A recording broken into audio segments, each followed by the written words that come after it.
In today's episode, I talked with Andrew Kourbanas of eXp Realty, and we're discussing how buyer's agents and seller agents need to sometimes get on the same page for deals to happen, his experience working as a buyer's agent, and a lot of little things that realtors can do to educate buyer clients. Let us know if you have any comments, questions about buying in Toronto. You got a haircut. I did. That's nice. How do we meet? Well, she called me the day after I sold my listing to see what was available. I'm like, oh. You didn't update it on MLS that it's sold. Okay, yeah, let's do this live on camera. Huh. Let's have this discussion once and for all. Right. Yeah. This is something met. Yeah. Right. We're still here. Even though you sold your listing to somebody else. Asshole. The price. Oh, yeah? I would have given you a better price. Well, that was firm. Whatever. Yeah, well, good price to good buy. They already renovated place, the landscape. Good. That's awesome. Yeah. Good for a neighborhood. Yeah. For your neighborhood. Yeah. It's like 1,300 plus square feet. Ew. Yeah, $900,000 for 1,300. Oh shit. Okay, so my client did get a better home. Oh yeah, for sure. Because yours was a semi-detached. Semi-detached. We got a detached for $900 exactly. Where? 51 Lynbrook. We renovated the shit out of it to convert it to a 3-bedroom basement. 3-bedroom basement? Yeah. Oh, She rented each of the rooms for $800. I don't care. Because, no, I'm just saying the room is probably like that size. How do you No. The room is nice. It's a very big basement. Interesting. Legal? He will tell us, the producer, director, videographer, For what? that when we're ready to talk. Let's talk. Huh? Huh? I've been recording. You know that. Oh, shit. Oh, shoot. Okay. Well, this is good. That's been That's recorded. great. That's live. That's good. So honestly, it's not a small, tiny little basement. It's like a fancy, like each room, it's like you can put a kitchenette in each room. And it's $800 a month. That's pretty cool. And it's not even students, it's young professionals. And the upstairs, Airbnb potential. What? She furnished it. It's like a multifamily and converting a home. Well, they have that. And it's They have additional units. a $900,000 asset that is cash flowing you about $2,000 a month. It's fucking brilliant. Good buy, and they bought it at a good time too. And they had a good agent, me. Oh. I got them that deal. Yeah, it was wonderful. Good thing you called it after. And I think the best thing about that deal was the fact that Oh, I'm glad. Initially- I would have renters across my street. You're mad. Yeah. Oh, I'm Well, so happy that it's initially- I'm so happy that it's no, but that Record- street is all renters. That street is like landlords that have upgraded. My street? No, not your street. No, that's street. okay. You would have ruined my neighborhood. Initially, we put in an offer that got rejected. Right. But then on the offer presentation day, this home did not get any offers. So the annoying person that I am, when I know my clients, what they want, I'm going to be annoying with the other agents. Like, I'm going to keep bombarding them. Did you sell it? Did you sell it? Did you sell it? Because some people don't update it on the MLS. No, they don't. So I decided to contact the agent at like 10 p.m. Like, hello, you haven't updated this. I know Right. you had an offer presentation yesterday. Did you sell it? She said no. Now remember, initially when I gave her that $900K offer, she laughed in my face and said, "We want $1 million for this." Right. I said, okay, well, this is my client's max budget. So when on Sunday at 9, 10, 11 p.m. I'm messaging her, she called me right away and said, "We didn't sell it. Is your offer still on the table?" So first thing in the morning, Monday morning, I gave that 900 back on the table and they took it. But they wanted $1 million in the beginning and they laughed in my face. So my client was really happy that we got it. No, at that time in the market, Yeah. the fair value. It was, I think it was end of November 2022. Yeah. Yeah. So it was around the same time. It was one of those times in the market where you could Oh, yeah. shop for a deal. It was good. You could put financing condition. Oh, You yeah. could put Yeah, it was- yeah. inspection condition, It was which the right we time to do did. that, yeah. Which we did. And it's very interesting because inspection conditions, I love them so much because if you get the inspection report and you find some faults in the home, you can go back to the drawing board and negotiate a price.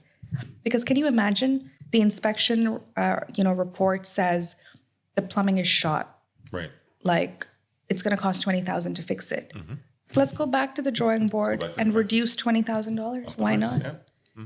How amazing is that? Like, how amazing will a buyer feel when your agent knows this stuff Knows what they're doing. and can say, you know what, I can get you a better price now.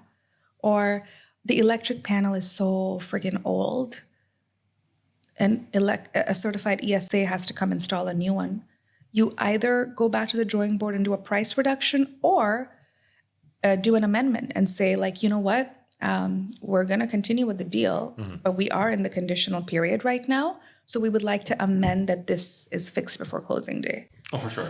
and show us a receipt and all that fun stuff. How happy will your buyer be? Oh yeah, and that's knowing the seller. You have to know the other side too, their motivation, because sometimes like they would be willing to do that, especially if they just purchased the property as well and they I have to think close. good listing agents know that those kinds of things just, it's like overall experience, right? Good listing agents will not say things like, well, whatever we wrote that we're going to sell the home as is. Like, no, you didn't write that, number one. Number two, this is not like a tear down. This is a home. You're staging this home. You're attracting a family to come live in this home. It has to be livable. Like, you can't afford to have like a short circuit with an electric panel or things like that. Like, that's good listing agents know that these are not things you're going to make concessions on. No. So, you know, another buyer client of mine, we were able to change the electric panel, which is actually closing tomorrow. Oh, perfect. But what's your experience with buyer clients these days with this changing market? Are they expecting like $100,000 drop in prices just because the interest rate went up or something? I think on both sides, buyer and sellers have their own expectations. You know, we as realtors, we advise based on what's going on in the market. Yeah. I mean, that's all you can do, really. Yeah, but do you try to explain to them that, you know, discounts and deals are possible, but it has to be Sure. within reason? Sure, of course. I mean, you do your homework on the building, on the neighborhood, what was sold recently within the last 6 months, right? You show them the comparables. And at the end of the day, that's what sellers are going to look at too. Yeah. Because remember, they have a listing agent that represents them. So you try to advise them as much as possible. It's like, look, of course I want you to get a deal. Yeah. Who doesn't want a deal, Yeah. right? But do you want a place? Within reason. Yeah. Right. Do you want a house? So if Yeah. you want a house and you want a unit or condo, you got to look at what the comparables are, because that's the sellers are looking at, and have your concessions there, because that's what's managing expectations. Because with my buyer right now, I think sometimes, especially with first-time buyers, they're very focused on what they're looking for, Yeah. right? They want their dream house. They want their dream house right away. Like, you're not going to get the Lamborghini right away. Oh, so sell for a Maserati? Right. So you have to start somewhere. You literally have to start somewhere. Yeah. Get your name on title, right? So that's kind of like the struggle with expectations sometimes with first-time buyers or buyers in general. Yeah. And, you know, like, you just got to keep at it, manage expectations, because sometimes, like, really, we're counselors. To Yeah. be quite honest, it's an emotional roller coaster sometimes for both sides of sellers.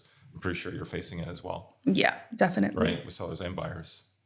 But do you know the difference between a good buyer's agent and an order taker? Oh, absolutely. So have you been in a situation where you're an order taker? Like, even though you know this is not a good price, Okay. your buyer is like, I want you to put an offer that's this and that's it. This is what's happening.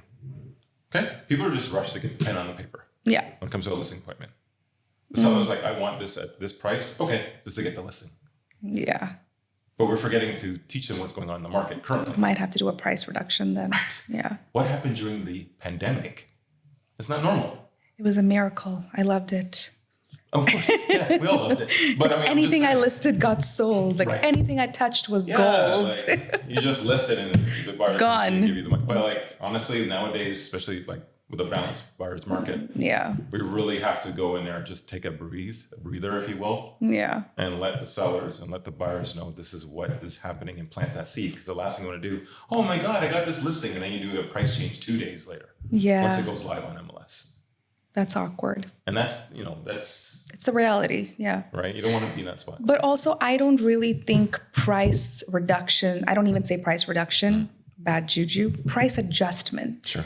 I think price adjustments are necessary. Of course, if you plant that seed. But beforehand. also, yeah, like when I do listing appointments with my clients, I tell them, look, I know you want this number, but we are going to let the market speak. So here is a price adjustment form. Let's just sign it from beforehand. Depending on the number of showings you get in the first 10 days, we might have to do a price adjustment. So of course, I plant that seed, but I don't take it as like a negative. I just see that in this kind of market, you got to be able to roll with the punches. Of course. Think of things, like you can't just wait for the listing to be on the market for 30 days and then make a move. No. Be very proactive. Be proactive, take the initiative, educate your clients. Like I know a lot of realtors would like to educate their sellers or keep them in the loop every week. I don't do that anymore. I'm keeping my sellers in the loop every day because people are scared.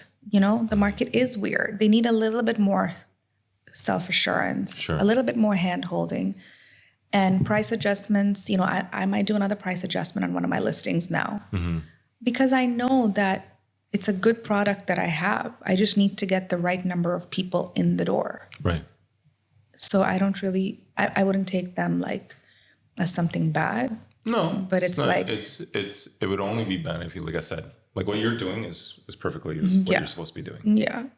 And so also, it comes to the price, in order to take her and like, hey, this is what's going on in the market. Yeah, correct. Right. I'm just letting you know. I'm giving you a heads up. What could possibly happen? Yeah, like you can list it high. Sure. But will it bring showings? No. No. Will it bring an offer? Probably not.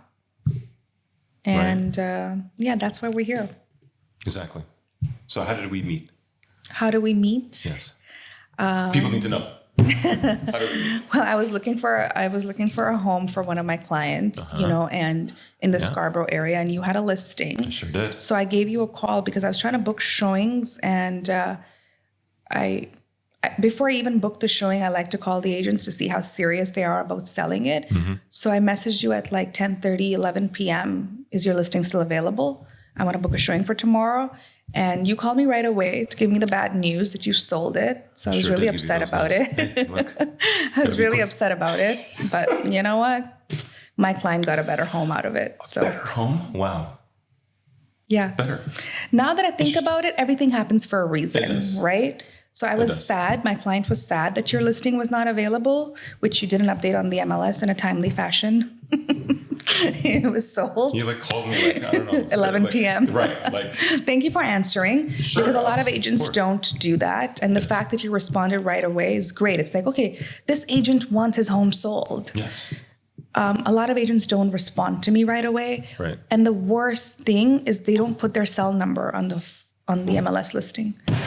It's like, are you kidding me? You are a realtor. I need to be able to contact you. Why is your cell number not on the listing? Your cell number is not on Broker Bay. What the fuck? Why? No, it's crazy because you just had a listing appointment with a seller, which you owe fiduciary duty to. Yeah. And it's like part of that is to be available. And to me, when you have a listing, I mean, probably people are going to disagree, but whatever. Have your cell phone number there. Always have your cell phone number on the MLS listing if you want your listing sold. I have to go through the channel. So I was kind of disappointed after a few agents. So that's why when you called me back that same, within the first 10 minutes, I was like, oh my God, this person actually wants to sell their listing. Too bad they already sold it though. It is what it is. You know what? Honestly, the way I look at it is the thing about this industry, you can definitely collaborate for business and deals down the road. I think we have this great friendship, since we... Yeah, you're on my podcast. It's huge. Yeah, I'm excited. Absolutely excited. Huge. Right. Big, massive. And, hopefully we do plenty more. Yeah. But if my guests like you, we will do plenty more. Come on. But anyways, no, it's been a great friendship relationship going forward here. And yeah. And then I remember that with that listing that you sold, you went through a lot of trouble to close it because it was an estate sale, if I'm not mistaken. It was an estate sale. Yeah. So estate sales. It was some learning experiences that I got to learn because of you too. Right. The estate sale, everybody, whoever's part of the estate with the probate certificate that you have to get from the lawyer can take some time. It's going to be backlogged from the courts. So it's not easy. Yeah. But it can be smooth if everybody's on the same page when it comes to the family. But what was your involvement? Like as a realtor, could you have done something to make that go faster? Honestly, fortunate enough with me, everything was kind of like set. Okay. Like they had 5 members in the family that was part of this, Okay. right? When it comes to the sales proceeds, and it was like all equal share. Got it. So it wasn't any issues. You can get into issues. It just takes one family member. Like, no, I want 60%. Got it. And Got that's it. it. And it'll prolong the whole deal. And then the bad news with the buyer is that you're constantly amending the closing because you're waiting for the So certificate. you had to keep in touch with the buyer's agent to let Right. them know, oh, I'm Exactly. sorry, delay. So Okay. I only had to do that once. It was like 14-day increments Yeah, based yeah. on the original closing. Yeah. So it closed in like what? February Okay. 7th. Actually, So you didn't have to, so your client didn't have to pay the buyers anything because of that delay. No, because they sign off on that. So you had that conditions condition. schedule. Yes. Smart. So if you didn't have that condition, that could didn't. have been a problem. You have to have that. That's why condition you in there. hire a realtor that knows what they're doing, knows what conditions to put to protect Right. you, buyer and seller. Exactly. Right. So you got to protect your clients. You Yeah, have to protect your clients because that could have been a very expensive ordeal for your sellers. Even though they're dealing with this, estate sale, they would have had to pay the buyers so much more because of that delay. And not only that, the buyers have a locked-in So less rate. money in their pocket. They had a locked-in rate. Oh, right. So if Mortgage that rate. expired Eek. and still waiting for a certificate, Could have been a lawsuit. possibly, but like they probably wouldn't have the money, the purchase power to purchase the property. Ooh, that's Going scary. forward, because new rates and all that. And then your seller probably wouldn't have gotten the price that they did get Exactly. if that happened. Exactly. That is So that's why it's very important to like have that condition in. amazing. Yeah. This is great. This is cool. So What other buyers, that are you working with right now that are making you feel like another interest rate hike might affect them negatively? you know what? Honestly, for some buyers, I think buyers who already have a property and asset, it might not affect them as much. Yeah. Right. Unless we're a landlord and they're on a variable rate. And that Yeah. increases, then they would have to sell the property. However, but I'm just saying, for Yeah. some buyers are feeling it right now. So lucky enough with this buyer I'm working with, she got a gift, which not all first-time buyers get. Nice. So the when it comes down to payment payment. is a gift. Yeah. Love it. Which you don't have to owe back. You tell the broker, hey, I got this gift. You sign the letter, bang, right? But like not every first-time buyer has that. And as the rates increase, all the Damn. restrictions is going to be like a little bit. Yeah. Well, that's why I advise a lot of my, followers, my past clients that if you want to get in the market, home ownership is not the only way. Let me help you become a first-time investor. Right. Let's buy something outside of the GTA. Let's get your foot in the Think door. outside the box. I love Niagara Falls. Niagara I Falls love is a London. good market. That's going to be growing. I love even places like Hamilton. It's appreciating. Just get something. Just get something. You know what? If you're not going to go outside the city, think outside the box and do a joint venture with the best friend you've been growing up with. Exactly. Some You know of what the I mean? deals that I bring forth to my clients, I believe in them so much that I would Right. say, I'll go 50-50 with you. Yeah.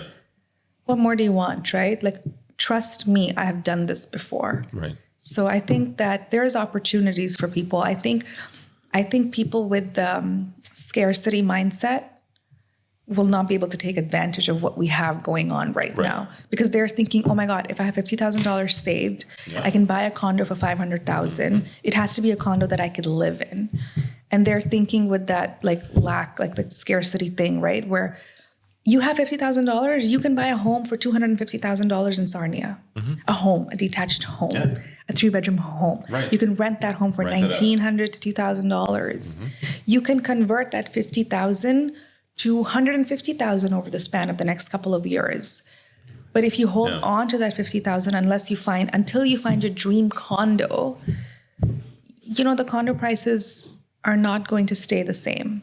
Right. So you either make a move, buy a condo that doesn't fit all your boxes, or rent a condo that fits all your boxes. Let's put your $50,000 in an asset that's outside of Toronto. Yeah. I think sometimes people get the issue, for some buyers, they want to be the main principal of that residence. Yeah, it's it's overrated. No, you can just get your name on a title. Yeah. Absolutely. You Be a know. first-time investor. Become a landlord. Come on, So landlord. powerful. Let that appreciate. Yeah. Gain leverage. Build that monopoly, if you will. And the other You know? scarcity mindset thing that comes in with becoming a landlord is there's a lot of like, oh my God, the landlord and tenant board in Ontario sucks and landlords have no rights. I get it. Right. But if you think all the bad things that can happen, all the bad things will happen. It's like a Exactly. self-fulfilling Yeah. prophecy, right? Like if I was going to worry about, oh my God, my tenants are not going to pay me, I would never have bought everything that I bought because I would be like thinking in that negative mindset of my tenants are never going to pay me. I know. But there's so many great tenants. I am a great tenant. Yes. People have conscience. People don't want their landlord to think badly of them. They believe in karma. They're going to pay rent. There's amazing people coming. There's a lot of immigrants coming into the country, especially in Toronto right now. They want to build a future here. They're not going to like screw you over and not pay rent. So think positive. Get a good realtor that knows how to screen Correct. documents, right? Yeah. That's very Reference very important. checks. And also before you even approve any deals, meet the tenant. I love having face-to-face conversations with face-to-face, 'cause tenants. you're Phone calls are not enough. You're building a relationship, right? So having that face-to-face pending the approval based on meeting the landlord and meeting the tenant, Absolutely. there'll be an understanding. You Yeah. can go over your Get them on a obligations. Zoom call if you don't want to meet in person. You know, Whichever, right? I always introduce my landlord to tenant, like when I'm helping clients lease. I always get them all on a Zoom call, and they appreciate that face to face. Like you don't want to screw over somebody that you're meeting No. with. You It's don't like want this to. person seems so nice. Like I don't want to screw them over. Right. There are exceptions to the rule, Exactly. but majority of it is think positive, you know, and Yeah, good it's things just- happen. There's good people. There's so many good people around. Yeah, I agree. And back to buyers getting into the market. It's always thinking outside the box. So I always suggest like multifamily properties because the thing about banks, they can compare the income of that property and your income as a Yeah. first-time buyer. So if there's two dwelling units, like a duplex, Yeah. you're in the one dwelling and the tenant's in the other. Yeah. House hacking. Love it. Right. So that's another way to get into the market. right? Absolutely. So you have to have somebody who, like I said, not an order taker. Yeah. Oh, what's your budget? 500,000. Okay, 500. great. These are the options. Can't even get a good condo for Joint venture, 500,000. multifamily outside of the GTA. Right? Yeah. Because if we fixate on, I just want to be Leslieville or whatever. Yeah. Yorkville, we're going to be. I mean, it's possible. I'm not saying it's not Of possible. course it's possible. Anything's possible. It's just the first one is not going to be like your wow dream home. It's called, it's an S word actually. Sacrifice. Yeah. You Absolutely. got to make that first home that you purchase sort of Yeah. a sacrifice. Some hit it, some get Yeah. what they want. Yeah. But after 2 months of showing homes, you have to realize If you're this is- taking 2 months with a client, with a buyer client, does Right. that make you think that maybe you're not on the same page? Like, do you have to have a sit down with your client and you say, definitely listen, have to reassess the needs. yeah, and the the wants. urgency, Yeah, you have to. and also like criteria, like what are you missing the mark on? Because you're spending 2 months with somebody. That's a lot. And I'm pretty sure That's a you're lot putting of in time offers, investment. and Yeah. you may be losing, and then sometimes the emotional effect takes a toll. Yeah. Right? You did a 6 months contract with them, and they're like, okay, if it That's a doesn't lot. work out, I'll just lease. Anything can happen, right? Like you just never know. That's a big ouch. Right. So it's a matter of being confident as a realtor and like, look, you know what the market is. You're seeing the opportunities that are missing. Sit them down. It's not about, hey, I got a showing. Let's go for a 5 property tour. So I do this thing where if I'm working with a buyer client, I don't show them more than 4 to 5 properties. I get them on the phone call when I send them the listings that fit their criteria. I get them on the phone and we go through each of them. And I'm like, what do you like about it? What do you not like about it? So when we shortlist the 4 to 5, some people are going to be like, oh, I like this too. I like this too. I like this too. There's like 8 properties. I'm like, listen, I've been working with buyers for a very long time. You're going to get drained. You're not going to remember after 5 properties what you saw. We limit it to 5 properties, but make the 5 properties the ones that really fit all the criteria. Yes. They check all your boxes. Sometimes pictures are, misleading. Sometimes the pictures look amazing and you see it and you're like, what the hell is this? Sometimes the pictures are horrible, but you go into the property and it's like, wow.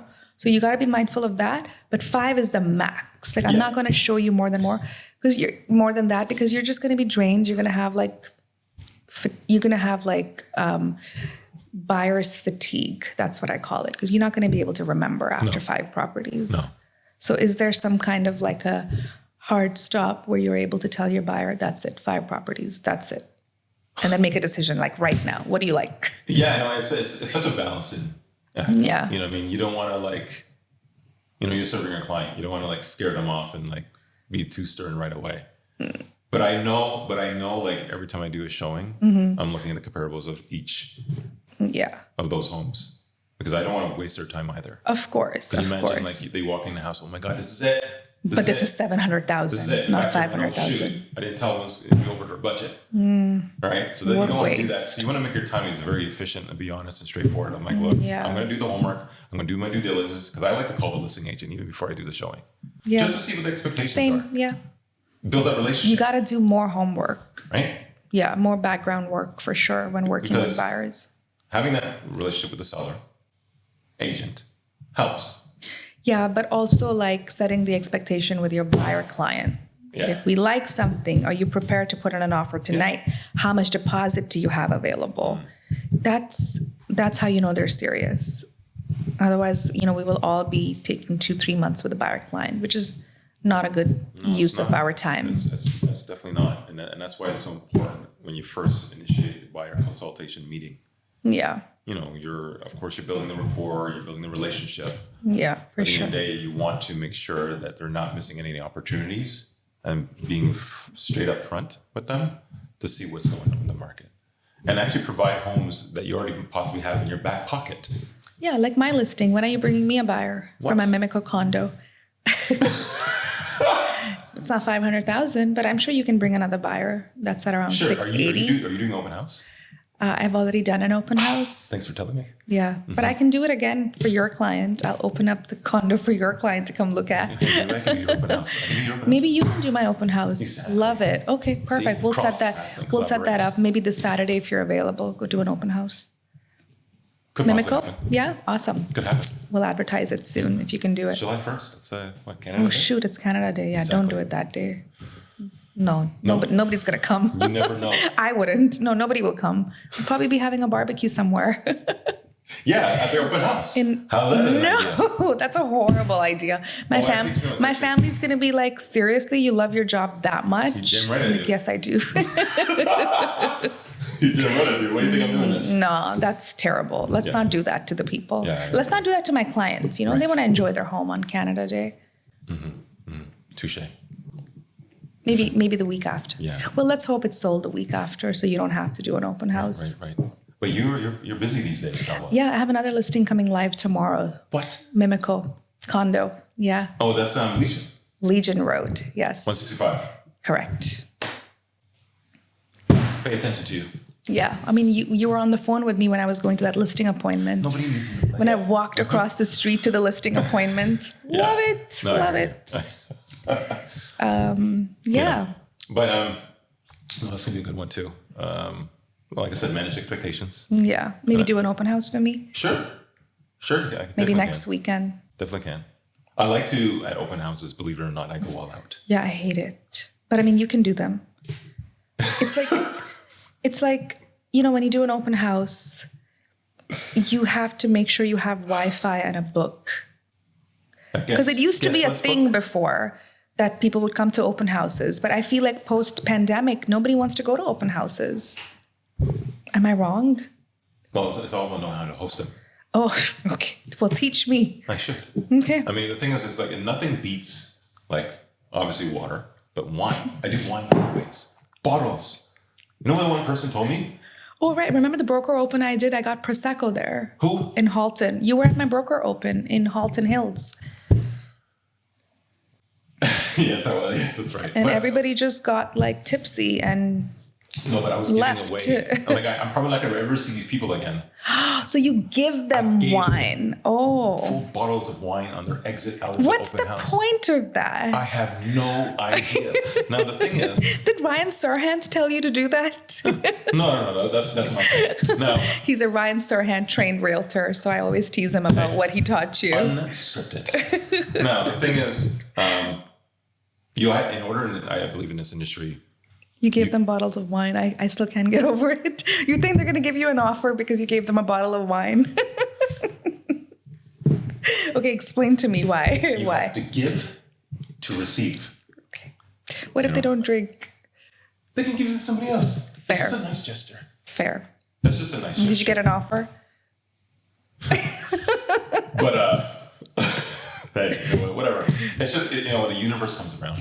Got it. I'm an overall nice guy. So that's like the thing that you do at your open house. You want to give them something. You want to make it an experience. Because at the day they made the time to come over to see the open house. Yeah. You don't know how far they came from. Yeah. And do you actually take their information? Yeah. So that you can contact them? For my client's sake. Yeah. My fiduciary duty to make sure security have their number, Of course. register and all that Yeah, stuff. of course, security wise. So I can But I tell my also seller, meant like- prospecting wise. If they don't like that listing of yours, you're doing an open house. If they don't like that home, you could be their realtor to show them. The good thing about having a for sale sign up in your house. Yeah.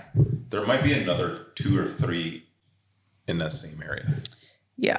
that maybe matches their criteria. Absolutely. So try to make their visit Worthwhile. worthwhile, That's fair. right? So if you're not going to give a wine bottle, you might as well tell them there's other available properties Fine. that I can help you with, Yeah. right?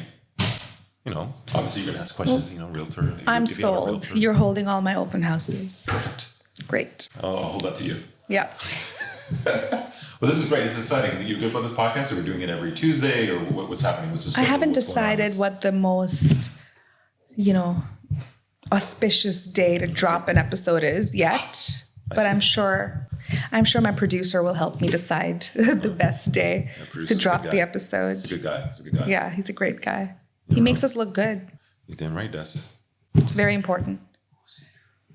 So Andrew, who are you? Who am I? Yeah.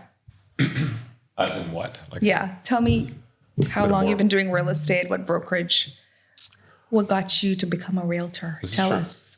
This is true. Good question. Well, yes, I'm a realtor, certified and licensed with eXp Realty at this point in time. I've been doing real estate for just under 3 years. Okay, I love it. Yeah. The reason why I got in here, because at the end of the day, you want to make an impact. You want to make a difference. I always like helping people. I've always been in sales. It's a different type of sales. What kind of sales was it before? I was in the auto industry. So if you need any help with any deals with I need a cars new and car. manufacturers, I was You're- a leasing manager. Nice. And so I've always been Selling matter what. cars and then selling homes now. Exactly. So it's a pretty good transition. Yeah. Right. So, but I do enjoy it. I do love it. We're not always perfect. You can always grow in this industry. I think you get the most important thing when it comes to real estate and being a realtor is checking your ego at the door. Damn.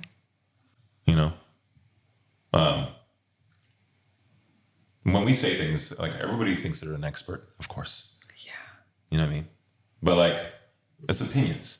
Yeah. The market's going to do what it has to do. Absolutely. So when you're dealing with a client, before you say anything, say, in my opinion, this is what I see, right? Because we have third-party experts like lawyers that will handle the legal side of things. Correct. We have the mortgage brokers that will handle finance, right? So you as a realtor is simply just a guide.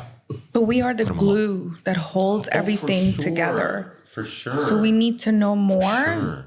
than a mortgage agent or a lawyer because it's I necessary. agree with that. I agree with that because you have to have some sort of Yeah, we're the glue that's holding Know-how. that deal from falling apart, right? Yes.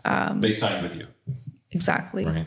So they're going to look at you for everything. They'll ask you about any opinions on financing, legal side, all that stuff. Yeah. Also connecting them to the right partners, right? So we do build relationships with mortgage brokers and lawyers that are going to give our clients like the best level of service. And Because customer service is like the most important thing. well, for it is, me. because you work a certain way. Correct. Right? So it's very important to also interview those third-party experts like mortgage brokers and lawyers, because Correct. the thing about sending your client off to them, if they don't have the same experience with you, Yeah, I would exactly. That would ruin everything. And I have a lot of repeat clients. I pride myself on getting repeat clients all the time. So Yes. their experience has to be the same across the board. Otherwise, they're not going to come back to me. No. And it's very important that I partner with people that are like, basically works like you, available like you, all that fun stuff. yeah, Right? Because a little bit of hand holding, Yeah. you know, Yeah. that extra touch of like going above and beyond. Going above and beyond makes a huge It difference. sure does. Yeah, like always under promise, over deliver. I love that. It's the way to go. That's the best thing. Under promise, over deliver. And then you see the happiness on their faces when they get the Yeah. house that they want. They get the price that they sold their house for. It's a beautiful thing. Absolutely. Yeah. And that's all it comes down to managing expectations. Right? Amazing. And what you're good at. I'm great. That's why you have like 5 listings in like one day. It's crazy. So, Let's make it 10 now. So it's one thing to get the listings, it's another thing to sell them, which I'm realizing now that, Yeah. you know, everything doesn't sell like it used to. So I really got to dig a little deeper and pricing it right and marketing, is so calling realtors. Like I spent the whole day calling all the realtors that are in my phone, right. all the realtors that are in Brampton to market my listing. I had never had to do that before. So I think I'm becoming a better realtor in these tough times Well, because now you have to work. I got to work. This is where the yeah. realtor is a good one separates from. Yeah. Right. Do you know that 60,000 people quit becoming a realtor this year? 60,000? Yeah, in Canada. Oh, in Canada, because I know we have 80,000 plus in Ontario. In just the Toronto, in just the GTA. Yeah. Yeah. Wow. 60,000 people left the biz. So we got to stick it out. We have to stick it out.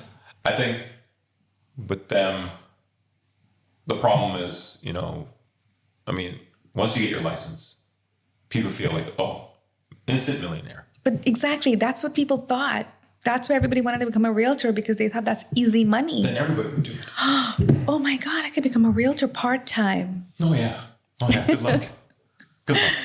So it's really good because, you know, now we get to dig deep. We really need to like push our limits, Right. get to our potential because we want to be the last one standing.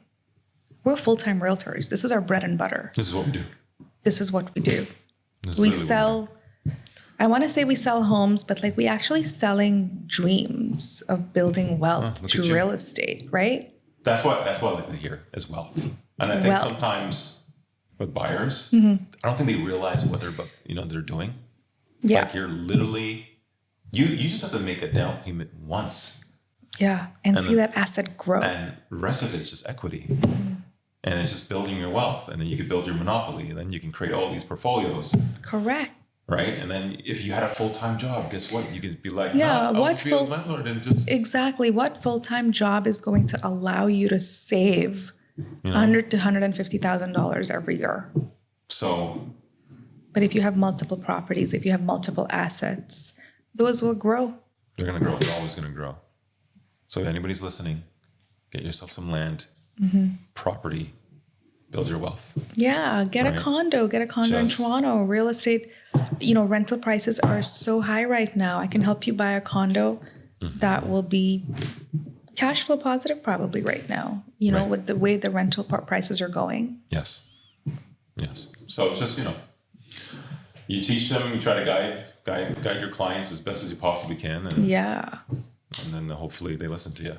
They do. They do. When course. you're genuine, they listen to you. Of course, and but it's like I said, I get it. Especially first time buyers, they're nervous. Never done this before. They're about to purchase like a $500,000 home. Yeah. It's a Right. big thing. You a know, big, half big a million is a big number. So realtors, yes, it's frustrating, but sometimes you got to put yourself in their shoes. Absolutely. You don't know what they're dealing with, what they're going for, personal lives, all that fun stuff. That's what I'm saying. It's more than just real estate. Yeah. Like You you're getting to sometimes- know these people's lives. Yeah. Sometimes, like I had a first time buyer, like literally gave me everything. Aw. Well, you become a part of their family sometimes, Yeah, right? Like for I sure. have some clients that have bought 1, 2, 3 homes with me sometimes. So every home, they have a picture with me at every home they purchase, and they invite me to their family events, and like I feel like inviting them to my. It's like that close connection that I would do anything right by them. Like it won't. Like I can't even suggest them to do something that won't make sense because they're like my family. Would I advise my family to do something, that's not a good thing to do, especially in this market? No. And that's the kind of trust we have built with repeat clients. It's pretty awesome. And that's what you want to do. It's pretty beautiful. Yeah. They are your advocates, right? They're my raving fans. Exactly. You got to create raving fans in the business. Support your brand because you are your brand. I am my brand. Yeah. Salwa Anwarali. Absolutely. Right? But that's what it is. How do you say your last name? Kourbanas. Andrew Kourbanas. Kourbanas. Yeah. I mean, if you want to pronounce it that way, great. Isn't that how you really pronounce it, the Greek way? The Greek Kourbanas. Kourbanas. Yeah, exactly. That's what I thought. But Andreas, yes. But Andrew Kourbanas. It's much easier for everybody, so. Yeah. Do people call you Andy? Who? Do people call you Andy? No. Do not do that. I'm serious. Really? Why? Andy? Yeah. Andy? I have some agents that will call me because they can't say the name properly. They'll just pick up the phone and say Sal. I'm like, Who? Sal? I'm Sal now. Because it's so confusing for people to pronounce Salwa. Really? Yeah. Sal? Yeah, Sal. Sal's. Wow. Yeah, but Sal's easy for them. The laziness to the next extreme. It's so multicultural. Right. I know. Oh my God, your name is so exotic. Well, I mean, that's just what it is, But like, I tell people, this is like what I aspire to do. Yeah. Appreciate you putting me on your podcast. This is amazing. You're most welcome. Absolutely. Hopefully we do it again. Anytime, for sure. I have aspirations to do a podcast as well. Yeah. I mean, I think back in university I had a radio show, it was an internet radio show. Oh, nice. What did you talk about in that? Well, relationships. Oh. Student body. Anything in general. People would call in. Oh, nice. Yeah. It was crazy because I went to York, but I had the show at U of T Scarborough campus. Oh, wow. Which is kind of crazy, right? That's rival, amazing. But you went to York? I went to York at the same time. So I just went and used their studios. That's so and that cool. was it. So I had a DJ and all the fun stuff. But definitely want to get back into it. Because I think it makes the audience know who you are a little more. Yeah. Like you can just do all these posts on IG and I love IG. Oh, I know you do. And Instagram is where I get all my business from. So I love it. it is. Yeah. Because people don't know who you are. Right? Yeah. I do show who I am on there though. Like I get it. Like a lot of realtors when they do the showing of the tour of the house and stuff like that and whatever. I mean, great. But sometimes nobody cares. Yeah. I actually show more Nobody cares about us. like me too, right? Like my life, how I work with my clients, etc. Yeah, because they want to see And of course if the they can homes too. relate to somebody Yeah. and trust before they Absolutely. DM you on your page. For sure. This is great that it's happening, and it just shows you that social media is a great pillar. It's so great. It's an avenue to really express yourself, as a person who you are, so people know who you are, right? Instead of just here's the house and this and that. Like everybody's doing that, Yeah. right? But like, what are you doing authentic, right? What's authentic with you? It's different from other realtors, right? For sure. And I see it. So just keep doing it. Because Thank obviously you. it's working. I will. Yeah. Absolutely. So, Where's our producer? where's our producer? The thing is, 43 minutes. that's not bad. It's a lot of talking, Not man. bad. I think he's like, this guy is coming back. Yeah. Yeah, we'll get you back. See what the fans think. We'll see what the fans say. Exactly. Yeah, which is good. Honestly, are we done here? Cut? Are we? Is No, this gonna- we're not. are We're we still going. recording? Oh wow. Yeah. It's So just why don't we wrap it? yes. How do we? Yeah, how do we wrap it? What do we How do we say? wrap it? Then what we talked about before. Like we can say, follow, Yeah. like, subscribe. Like, share, subscribe. Follow Andrew Kourbanas, stuff like that, Yeah, we will have you in Let the. us plug yourself. And Yeah. you tell them to where you can find the podcast. Yeah. All that fun stuff. Leave a comment, questions. Okay, cool. We'll wing it. So if you liked our conversation, follow this podcast, like, share, subscribe, watch it anywhere you can watch podcasts. And where can people find you, Andrew? Mainly IG, Instagram, Andrew Kourbanas, absolutely. ANDREW, KOUR, B as in Bob, ANAS. Amazing. We'll definitely put it in the notes so people can find you. Can't wait. I can't wait. That's amazing. And if you have any other comments on what more you would like me to talk about, any questions about this conversation, please feel free to comment us or send me a DM on Instagram. This is amazing. We'll see you soon. All right. Bye.